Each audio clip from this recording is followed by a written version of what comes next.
Nice car. I appreciate it, man. Sir. I also appreciate that you're doing this interview with me. Yes, sir. You want So, these? Want these? no, I'm all good, man. You take them and keep selling them.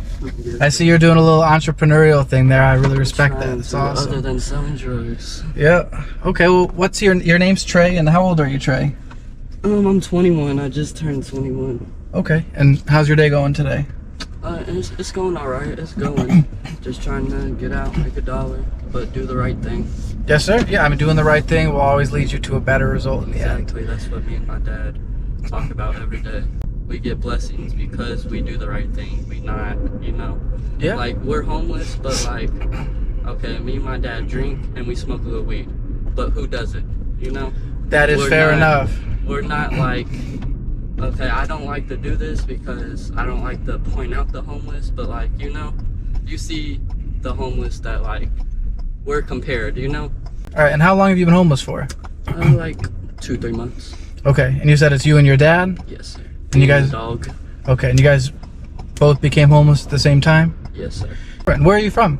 I'm originally from Houston, but I moved back and forth from like Montgomery, Willis, Conroe, but I go back and forth. But really, I think I'm in Houston for a good minute. And I know it's recently that you became homeless. What's it like being homeless? I mean, really, I don't know how to put it. It's just, I'm just going day by day. Just really just going day by day with it. And really, I'm really not like sleeping on the outside every day. I don't sleep outside because I was smart. I was smart whenever I came here. I went and got a storage.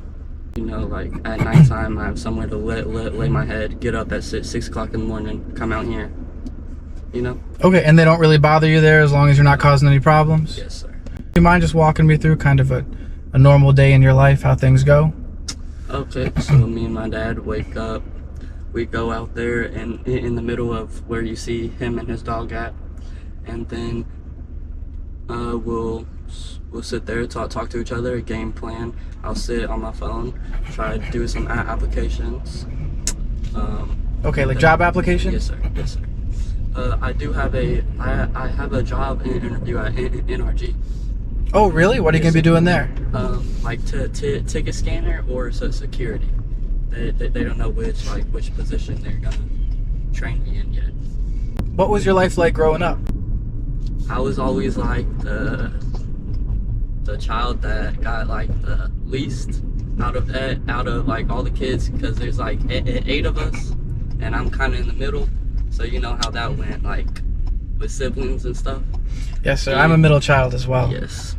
Okay. And we was adopted, and I'm my only dad's son, so you know how that went whenever I got adopted by my aunt, how that went, like with my dad, his feelings, my aunt talking, trying to make him upset. Okay, and if you wouldn't mind me asking, when you got adopted by your aunt, did you move in with her, or? Yes, sir. Yes, sir. Okay, and how long were you with her for?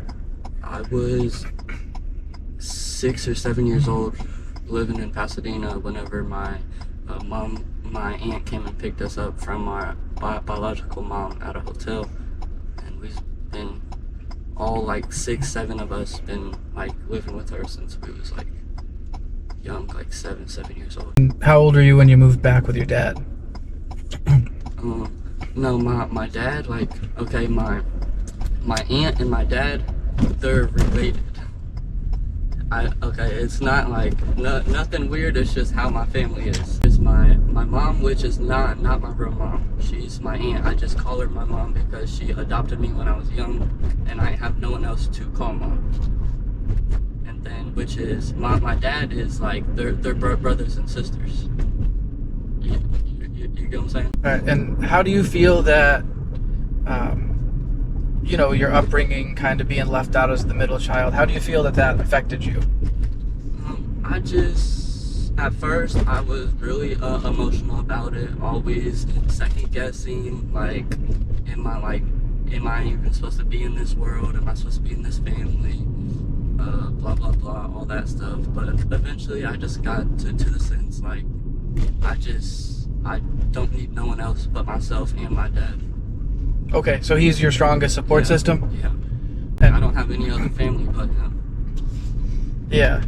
And so you said that you had feelings like you didn't belong in this world. If you struggled a lot with mental health? Yes, sir. Struggled with mental health and pill addiction ever since I was little. And how do you feel that pill addiction affected you? Really bad, because now I'm gonna say right now I'm not on pills, because for one reason only. My girl on Valentine's Day, my girl had OD'd off Percocets. Wow. So after that I stopped. Okay, so that was that was the most recent tragic thing that like happened, that made my life turn around. Yep. So that day you quit it immediately, and now you're trying to better your life. Yes. How did you guys become homeless? So we had a car and a job, and then that car broke down. Went on the way to Houston. Cause we made a quick decision to come to Houston because it's closer to my job, and then we came here. We was living out the car for a couple days, and then it was transmission went out in it, and then we just couldn't even get to the job anymore. So Really? after that, I was like, God, what do I do? Like, I need to come up with another game plan. I need to do something. Do you believe in God? Yes, strongly. Okay. So you're religious. Do you pray every day? Yes. And do you feel that God has answered your prayers? Yes. Okay. He makes a way every day for me. Yeah. Yes. It seems like he's been giving you a lot of guidance over the past year as well. And I know you said you struggled with addictions, that pill addiction. How do you feel that kind of impacted your ability? Did it impact your ability to have a job, or do things on time, save money, anything like that? Yeah, it impacted me to even want to have a job, to get out the streets making money, and yeah, for sure. With my girl passing, that didn't make it any better. That just that made me want to do pills more. Okay. But I had to take a step back. I was like, this is making me want to do it more. But God had to take her out of my life for a reason. So basically he was telling me that was me next. That's how I'm looking at it, Yeah, so that's how the silver lining, I guess you could call it, that is he gave you clarity through that. Yeah. Showed you how to change. It's a fucked up way, but yeah, no, definitely. So you're never gonna touch him again. Yes. And have you had your interview at the job yet? No, sir. It's a thing with a computer. I have to get on a computer because I can't do it on a mobile device.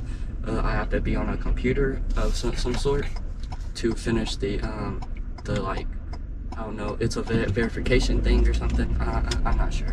After this, I'll take your number, and if you're available sometime tomorrow morning, if you're gonna be in that area, I can bring my computer over and meet you, so that way you can do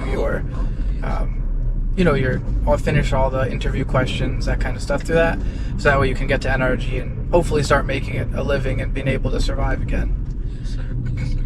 I appreciate you. Yeah, no problem. If you could change one thing about your life right now, or one aspect about it, what would you change that you think would bring you the most immediate relief?